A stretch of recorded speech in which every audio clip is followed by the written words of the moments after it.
Eu quero iniciar essa minha breve participação da tribuna, senhor presidente, falando novamente da pauta de votação do dia de hoje. Continua na pauta o projeto de lei da Câmara de número 77 de 2018. Um projeto, senhor presidente, que, se aprovado, viabilizará a privatização da empresa de distribuição e geração de energia do meu querido estado do Amazonas. O projeto de lei 77 de 2018 era para ter sido votado segundo vontade do governo federal, de Michel Temer e toda a sua base aliada, ainda antes do período do primeiro turno dessas eleições. Conseguimos com que esse projeto ficasse para depois. E mais uma vez, senador Cristóvão, eu quero, e daqui dessa tribuna, fazer um apelo ao presidente do Senado Federal, Eunício Oliveira, que tem sido muito firme em suas posições, e a vossas excelências, os meus colegas parlamentares.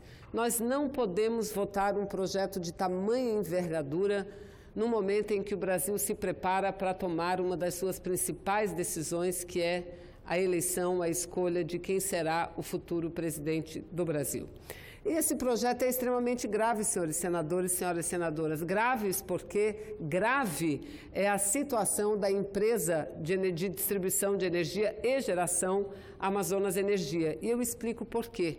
O estado do Amazonas, apesar de estar interligado ao Sistema Nacional de Energia Elétrica, ele só tem a sua interligação feita ao município de Manaus e alguns pouquíssimos municípios da região metropolitana. A maior parte das cidades do estado do Amazonas tem a sua energia gerada a partir de pequenas usinas termoelétricas, a partir do uso do óleo diesel, senhor presidente. É uma energia extremamente cara, muito mais caro é o custo para a geração e distribuição do que o valor, senadora Regina, cobrado dos usuários. Portanto, privatizar a Amazonas Energia nessa situação significa dar a garantia de subsídios para que empresas privadas recebam lucros, senhor presidente, porque eu aqui estou dizendo, o custo de produção e distribuição da Amazonas Energia, senador Cristóvão, para Vossa Excelência ter uma ideia, o custo de produção e distribuição é em média de R$ 1.200 a R$ 1.300. Pois bem, os usuários, aqueles que utilizam energia elétrica, pagam o megawatt em torno de 250 a 300 reais o megawatt. Ou seja, o governo, a população brasileira entra com mais de R$ 1.000 de subsídios. E é essa empresa que querem privatizar. Aí eu pergunto, é correto cobrar de todos os consumidores brasileiros que paguem o lucro de empresas privadas? Não podemos, senhor presidente. Além do mais, este projeto 77, ele busca sanear a situação financeira da empresa, da empresa Amazonas Energia. E sanear de que forma? Jogando a dívida que supera a casa dos 20 bilhões de reais para serem pagas pelos consumidores, em grande parte, e outra parte pelo próprio governo federal. Então, mais uma vez, eu faço um apelo. Não dá para votar este projeto de lei no dia de hoje, porque nós não podemos deixar com que a Amazonas Energia, repito, que é uma empresa deficitária, seja privatizada, senhor presidente. Então, faço apelo novamente ao presidente Eunício, ao plenário dessa casa, que não votemos esse projeto de lei, pelo menos até o resultado das eleições presidenciais. Mas, senhor presidente, em relação às eleições, eu quero dizer que eu vi com muita atenção todos os pronunciamentos feitos aqui a respeito das eleições. E mais do que isso, senhor presidente, e mais do que isso, ouvi aqui, veja, Vossa Excelência, olha os argumentos que utilizam, porque agora a candidatura do Haddad está mudando de cor. a candidatura do Haddad está abandonando a bandeira do Brasil. Isso é argumento, senhor presidente? Eu queria que essas pessoas, ao invés de subirem à tribuna para falar essas bobagens, falassem a respeito das ideias e do programa de Bolsonaro, que defende uma previdência, senadora Lídice, diferenciada entre trabalhadores da cidade e trabalhadores do campo, que defende, esse candidato, senadora Regina, que defende que mulher deva receber um salário menor, porque engravida, porque tem que cuidar desses filhos. Isso seria muito mais producente para com a sociedade brasileira. Mas vamos lá, senhor presidente, eu peguei aqui a propaganda. Lamentavelmente, senadora Ana Amélia, após a conclusão do meu pronunciamento, eu concederei a parte a Vossa Excelência. Portanto, Vossa Excelência não terá o direito, mas assim como fez o senador Cristóvão, que esperou Vossa Excelência concluir para que lhe desse a parte, da mesma forma eu agirei. Senadora... Da mesma forma eu agirei como Vossa Excelência. Eu não citei seu nome, se a carapuça lhe serviu. Paciência, senadora Ana Amélia. Repito aqui. Então, veja bem, aqui campanha de Lula à presidência da República em 1998, que, aliás, quem venceu as eleições foi Fernando Henrique Cardoso, não foi Lula. Olha as cores da campanha do então presidente Lula, porque não basta falar, tem que mostrar o que fala, tem que mostrar. Mas vamos seguir a campanha vitoriosa de Lula no ano de 2002, quando foi eleito presidente do Brasil. As cores da bandeira brasileira, senadora Regina, está aqui. Campanha de 2002, e ao lado o símbolo do seu partido, vermelho, Partido dos Trabalhadores. Aliás, o meu partido também tem um símbolo vermelho, eu não sou do PT, eu sou do PCdoB, mas está aqui, ó, as cores da campanha vitoriosa, senadora Lídice, de Lula em 2002. Mas vamos para 2006, da mesma forma, reeleição do presidente Lula. O número 13, aliás, não era nem posto em vermelho, era verde e amarelo. Cores da bandeira do Brasil. Aliás, no meu estado, senador Cristóvão, sabe qual é a cor da minha campanha, como foi a cor de todas as campanhas de todos os candidatos ao Senado? As cores da bandeira do nosso Amazonas. Azul, vermelho, branco, essas são as cores da nossa bandeira. São as cores que nós utilizamos. Está aqui, campanha de 2006. Mas vamos lá com a presidente Dilma. Com a presidente Dilma está aqui a campanha da presidente Dilma, o símbolo da sua campanha. Verde e amarelo, campanha que levou a vitória de Dilma nas eleições de 2010. E vamos nas eleições de 2014. Nas eleições de 2014, reeleição da presidente Dilma, verde e amarelo. E qual é o problema? Não querem agora que o Haddad e Manuela usem as cores verde e amarelo? Não, eu acho que quem fala nisso deveria dizer e explicar o que significa aquele vídeo onde o candidato Bolsonaro faz continência à bandeira americana. É isso que deveriam vir dessa tribuna e explicar. Deveriam vir a essa tribuna quem defende o Brasil, a nossa soberania, e explicar o significado da defesa de Bolsonaro quando ele diz, senadora Lídice, que a Amazônia é muito rica. Portanto, tem que partilhar a sua governança com o capital internacional, com outros países, porque é muito rico e o Brasil não dá conta de cuidar sozinho da Amazônia. Deveriam vir aqui e explicar isso, e não espalhar essas bobagens, porque isso é bobagem.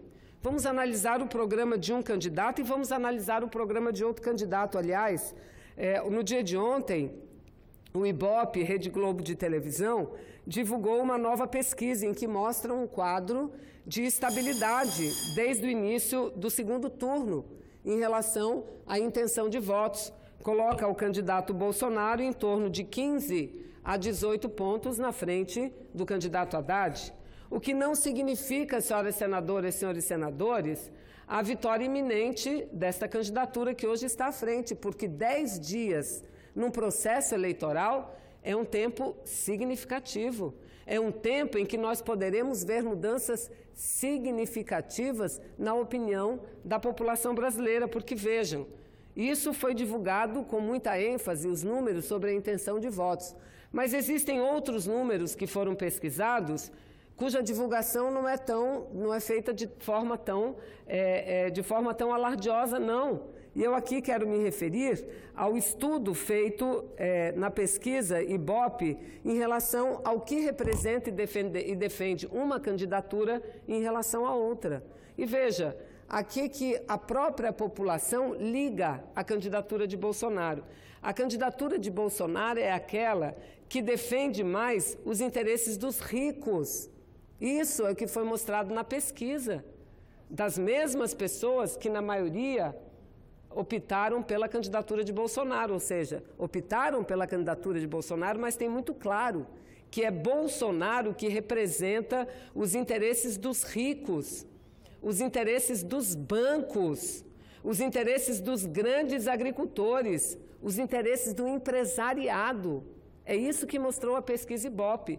Enquanto, em relação ao Haddad, eles associam a candidatura de Haddad à defesa dos pobres, à defesa dos trabalhadores, à defesa das mulheres, à defesa das mulheres.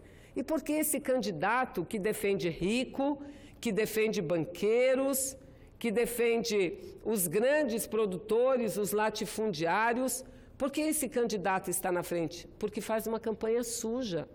Uma campanha não mostrando os seus méritos, mas procurando denegrir o adversário. É essa a campanha que ele faz, um tal de um kit gay. Ele teve a ousadia, a cara de pau, e por isso foi punido pelo Tribunal Superior Eleitoral de levar à Rede Globo de televisão um livro que ele diz ser um livro do MEC. Nunca foi. Nunca foi, o senador Cristóvão está concordando. Nunca foi. Então ele cresce perante a opinião pública, não mostrando os seus adjetivos, mostrando o que tem de bom e o programa que defende. Não, ele cresce em cima da mentira, em cima da manipulação, em cima da inverdade. Estão tentando transformar esse cidadão Bolsonaro, que o Brasil conhece e convive há 28 anos, numa figura que ele nunca foi. Aliás, tem uma propaganda na televisão onde ele fala da filha dele. Ele mostra a filha dele e simula um choro.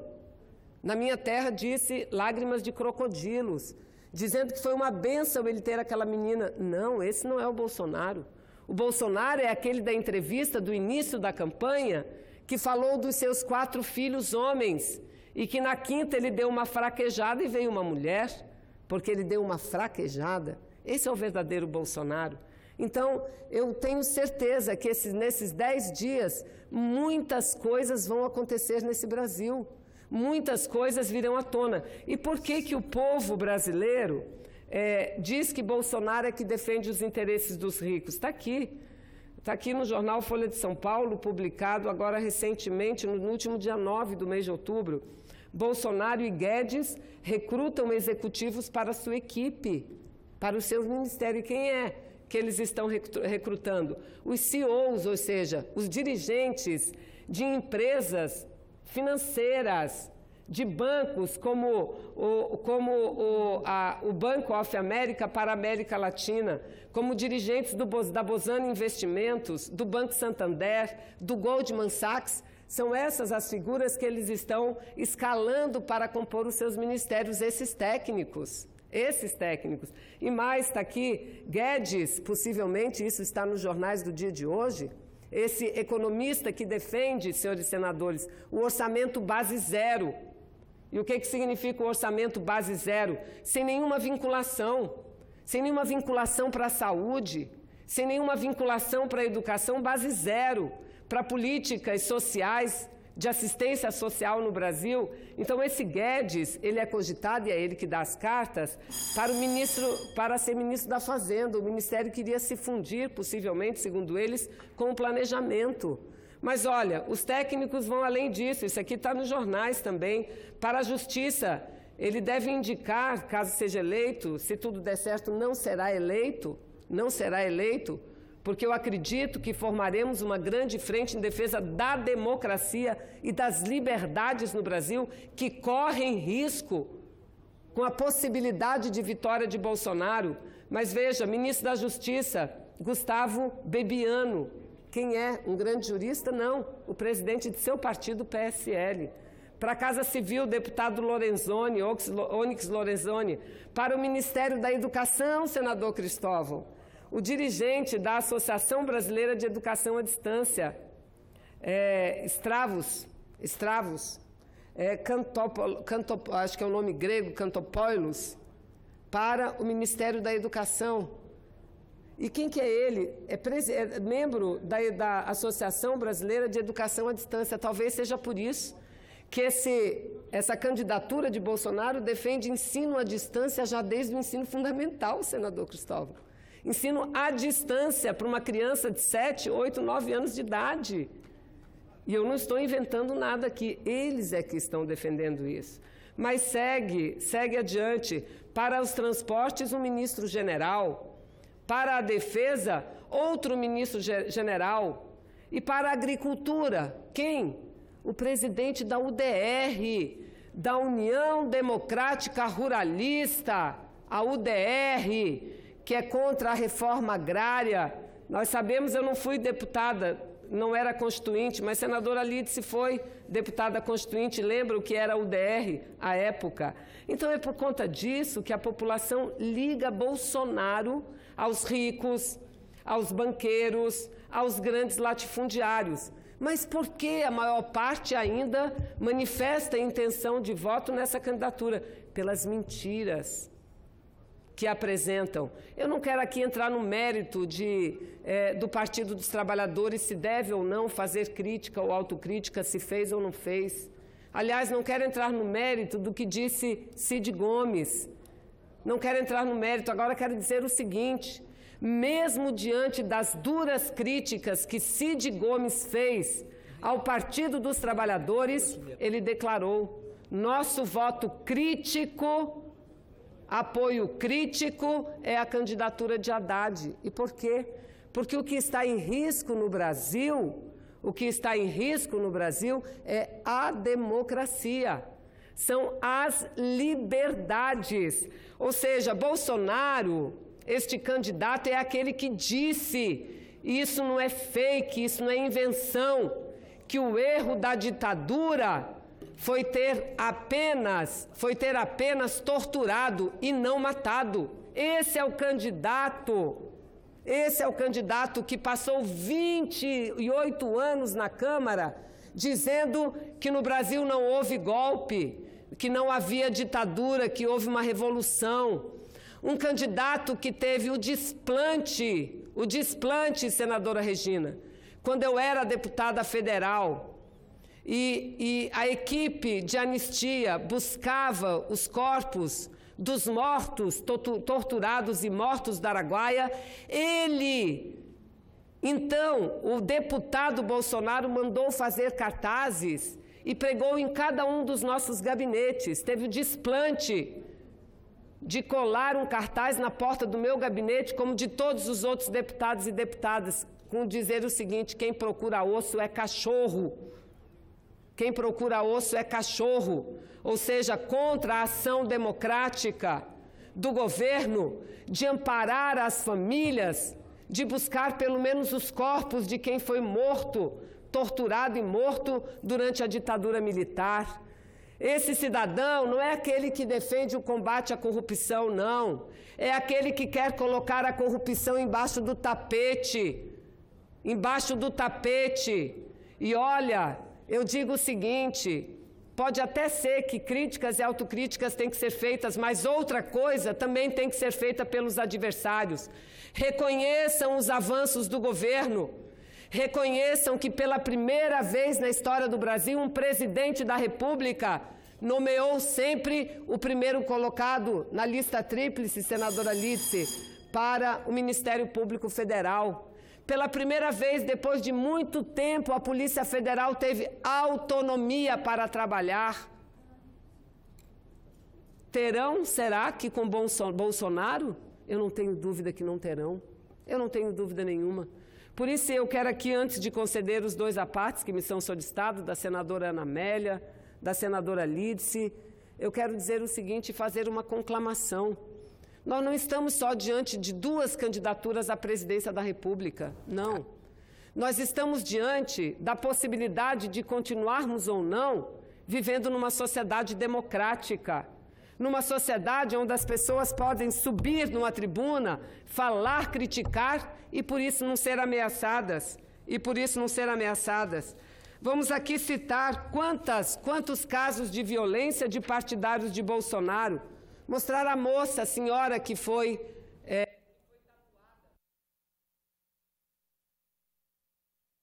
com o símbolo do nazismo.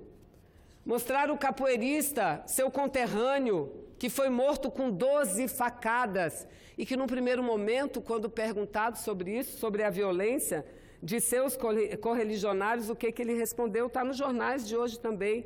Ele respondeu, não tenho nada a ver com isso.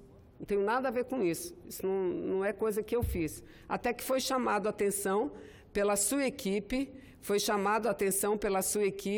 e aí ele foi quando ele disse assim, eu dispenso o voto e qualquer aproximação de quem pratica violência. Mas no dia 9 de outubro, ele perguntou, respondendo a um questionamento, e o que isso tem a ver comigo? O que isso tem a ver comigo? Mas mais o seguinte, no dia, a Rede TV também, agora recentemente, ele disse, eu não empregaria uma mulher com o mesmo salário do homem, não empregaria. Mas disse mais, no ano de 2011, prefiro, abre aspas, fala dele, Bolsonaro, prefiro que um filho meu morra num acidente do que apareça com um bigodudo por aí, fecha aspas. Fecha aspas. Esse é o verdadeiro Bolsonaro. Que muitos grupos poderosos estão querendo desconstruir para construir uma figura que não existe, apenas para vencer as eleições. Apenas para vencer as eleições. Senadora Ana Amélia, conceda a parte a Vossa Excelência.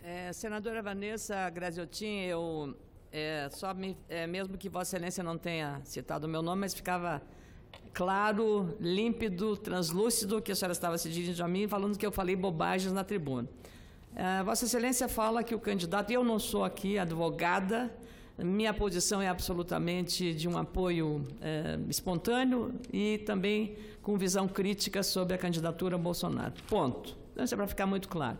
Minha independência continua. Já reafirmei oficialmente no segundo turno, votarei no Bolsonaro. Quero dizer que a continência que a senhora levantou, feita pelo candidato à bandeira americana, a reverência é a mesma que Vossa Excelência teve quando foi à Coreia do Norte e se curvou a bandeira da Coreia do Norte, a bandeira vermelha da estrela amarela. Curvar-se a uma bandeira é curvar-se a uma nação, independente da ideologia e o lado que esteja. Agora, veja só a contradição. Vossa Excelência faz a crítica como se fosse uma subserviência ao capitalismo americano. Mas veja do lado de que, graças a esse capitalismo, o Brasil é beneficiado com milhares e milhares de empregos de companhias americanas que estão salvando o Brasil da crise. Queria lhe dizer também que foi, veja só, de novo a incoerência, que o presidente de um banco americano, Banco de Boston, chamado por Lula em 2013, quando assumiu a presidência da República, para ocupar a presidência do Banco Central. Ex-presidente do Banco de Boston, portanto, uma instituição norte-americana, para ficar durante 8 anos de mandato de Lula como presidente do Banco Central, controlando a política monetária do Brasil. Onde está a coerência? É a mesma coisa curvar-se a bandeira de Cuba, como faz Vossa Excelência, e admitir as atrocidades que Fidel Castro cometeu, e não reconhecer isso. As atrocidades maiores hoje, que nesse contrato com os médicos, o governo cubano explora os médicos, do trabalho dos médicos cubanos no Brasil, se apropria da maior parte do dinheiro do trabalho dos médicos, o Estado cubano. Isso é justo, senadora Vanessa Graziotin? Está correto isso? Essa exploração mercantilista, transformando em escravos da medicina os médicos cubanos que vêm trabalhar no Brasil? Eu acho que isso não está certo, senadora. Queria dizer também, Vossa Excelência lembrou que o candidato tem citações machistas ou de outra natureza. Se caísse na boca de um antipetista aquilo que Lula disse sobre a senadora Fátima Bezerra, sobre Jandira Fegali, há um tempo, que tinham não sei o quê, dando uma definição nordestina de uma expressão que eu não vou usar, mas eu sei qual é, e Vossa Excelência sabe qual é, e todos sabem qual é, mas eu não vou usar. Aquelas que têm isso. Disse o Lula, alto e bom som. Ninguém achou que aquilo era uma atitude machista ou estava atacando as mulheres. Ninguém defendeu as mulheres. Ou quando ele ironizou os pelotenses, quando foi gravar um vídeo para o candidato lá em Pelotas. Gravou lá no Salão Verde da Câmara dos Deputados. Senadora Vanessa, desculpa, mas a verdade dói, a verdade é crua. É essa a questão, é este o contraponto, apenas este o contraponto. E a bandeira brasileira está sendo usada, de novo, para enganar a...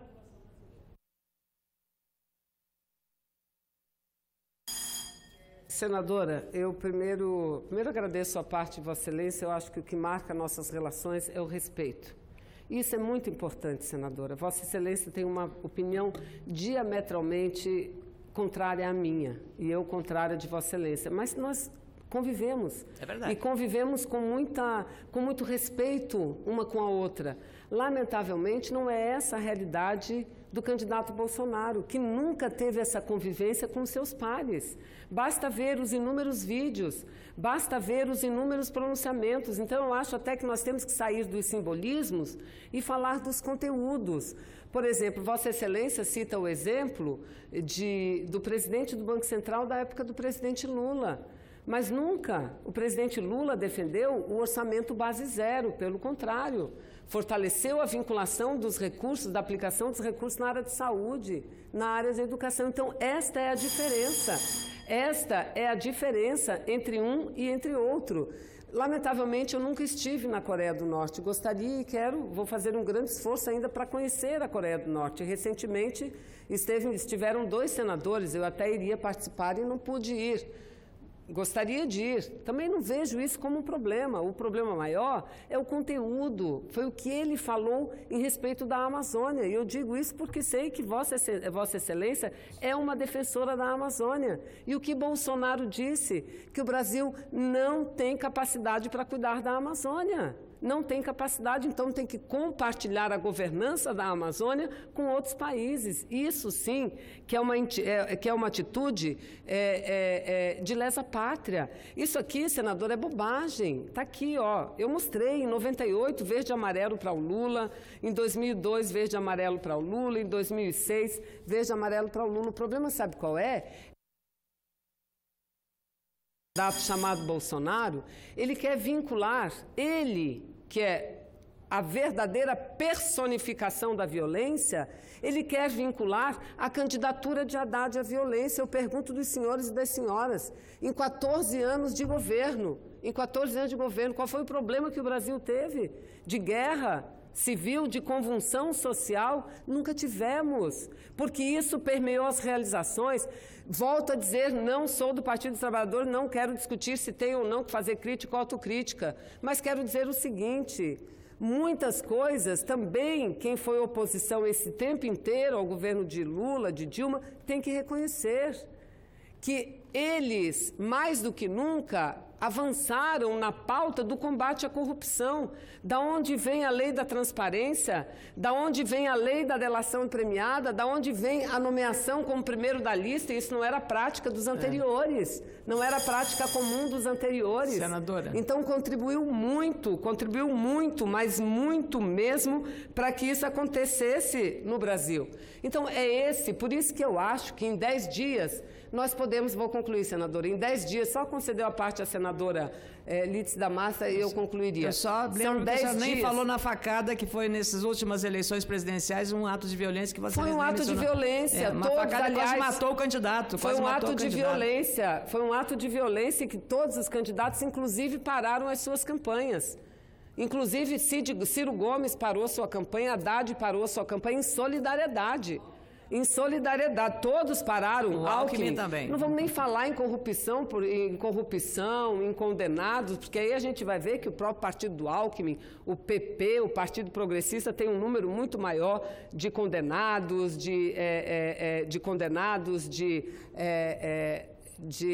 enfim, do que outros partidos. Mas, senadora Lídice, conceda a parte a Vossa Excelência.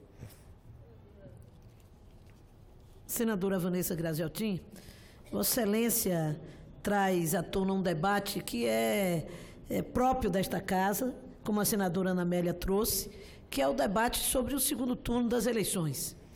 E, nesse contexto, eu quero chamar a atenção a uma questão que a senhora levantou, que são os chamados fake news, que não passam, na nossa língua pátria, de mentira. Ou seja, está se usando uma ferramenta, que é a mentira, como instrumento de campanha para desconstruir, ou melhor, para construir a imagem de um candidato negativamente. E isto é uma característica clara da campanha de Bolsonaro. Tanto é assim que, por mais de uma vez, a sua campanha foi repreendida pelo Tribunal Superior Eleitoral para que parasse com essa postura, especialmente agora, impedindo que continuasse a veiculação do chamado kit gay, que nunca existiu, e que se trata apenas de um nome de marketing para afirmações de uma opinião política a respeito dele, né? Nunca existiu o kit gay no Ministério da Educação. Isso foi inventado, criado, está sendo colocado contra um candidato e disseminado em diversas igrejas e denominações religiosas para transformá-lo num verdadeiro demônio, demonizar a sua imagem. Então, é claro que isso precisa ser denunciado. Nós temos que discutir no segundo turno, sim, as características e propostas de dois candidatos, mas tirando para que o povo brasileiro possa exercer livremente o seu direito de escolha. E nós nunca anunciamos que não vamos respeitar o direito de escolha do povo brasileiro. O senhor Bolsonaro, sim, disse que só há um caminho que ele pode reconhecer, que é o caminho da sua própria vitória. Ora, isso é absolutamente surpreendente e inconstitucional, porque é o anúncio do rompimento com um princípio básico da Constituição brasileira. Eu agradeço e incorporo a parte de Vossa Excelência, senadora Lídice, apenas comentando essa sua última observação. Eu também sou daquelas que acho que resultado temos que aceitar e trabalhar. Quem não acha isso é Bolsonaro, que disse que não trabalhava com outra possibilidade que não fosse a sua própria vitória. Então, concluo meu pronunciamento fazendo um chamamento, senadora. Essas eleições vão além de escolher o candidato A ou B para o futuro, para ser o futuro presidente do Brasil. É uma eleição que nós vamos escolher se queremos continuar vivendo num regime democrático ou não. E aí, repito, Bolsonaro é aquela mesma pessoa que disse que o erro do regime militar foi só ter torturado e devia ter matado mais de 30 mil. É esse candidato que fica jogando para o seu adversário a imagem de violência, é esse. E tenho certeza que nesses 10 dias que nos restam, a população brasileira vai saber quem de fato e quem realmente é e o que realmente quer esse candidato chamado Jair Bolsonaro. Obrigada, presidente.